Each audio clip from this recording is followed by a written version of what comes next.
پر اس کو واجب کر دیا ہے کہ جو بندہ اپنے مال میں سے وسعت پاتا ہے اللہ کی راہ میں قربانی کرے۔ یا اللہ کس لیے؟ تو جواب ایک ہی ہے، میرے اور آپ کے آقا صلی اللہ تعالیٰ علیہ وسلم نے فرمایا یہ قربانیاں تمہارے باپ حضرت ابراہیم علیہ السلام کی سنت ہیں۔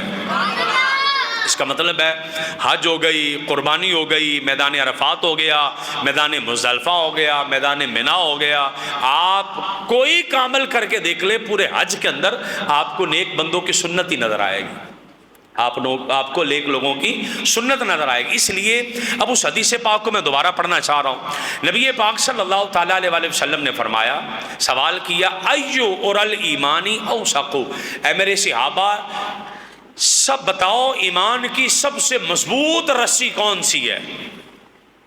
صحابہ کرام سے سوال کیا تو انہوں نے کہا حضور نماز، فرمایا نہیں، میرا یہ جواب نہیں ہے۔ حضور روزہ، فرمایا یہ بھی بڑی عظیم